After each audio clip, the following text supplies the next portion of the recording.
Welcome to Bloody Knuckle Garage. For the first project I'm working on is a 1963 Corvair Spider. This car's goal is to become just a driver. It's not going to be a show car or anything like that. I picked this car up with a parts car that doesn't have any drivetrain in it. Up in Traverse City, Michigan for a pretty good deal. I started putting it together. I've done a lot of work. It's got new brakes, new fuel lines, new wiring,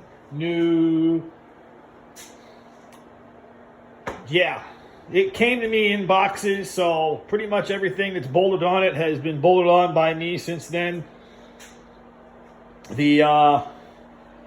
The original fuel pump wasn't working, so I replaced it with a electric fuel pump that's up by the gas tank. Along with that, I ran some 6AN lines to supply fuel, as the hard line's kind of hard to get up over the engine in these things whenever it's a pre-bent line. I've added in the fuel return line. I've got a fuel regulator back here that it's kind of hard to see, but it's back here feeding into the carburetor. These things don't like much more than 3 psi of fuel pressure, supposedly. So anyways, we got the engine running and we determined that the transmission is making an awful howl like a banshee. So now the power pack has to come out, and the power pack in these include engine, transmission, and the differential. So got a lot of things to remove.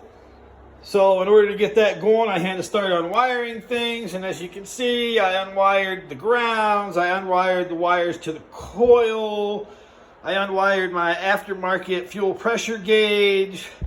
You got a little gauge here. This is the original factory oil pressure switch, and there's also a temperature switch down underneath that all come up through this here line, which I disconnected. The generator's disconnected. I got the main ground strap disconnected and thrown over.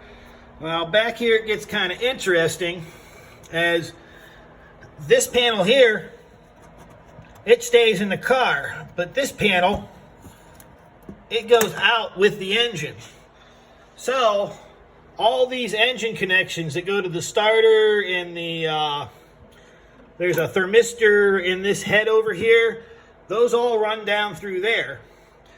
Originally, the original fuel line ran down through there also, but since I went with 6AN, I drilled my own penetration, which means I had to disconnect it up here. So, and this is your main wiring harness, and of course this is my, this here wire is my aftermarket fuel pressure gauge. So all that was disconnected. We pretty much got everything up here on the top disconnected. We're going to try to do this with the turbo and carburetor on. It looks like I need to drop or raise the rear end of the car 16 inches to get there. It starts off at currently sitting at about 14 inches. So my jack stands supposedly are about 17 inches high, and considering the length of the quarter panel from the rear axle where I plan on using the jack stands, that should put me right in that ballpark of getting it up high enough. We'll see. Hopefully it's going to be a tight fit. Hopefully we can get it out of there without having to put some type of spacer under the jack stands or something like that.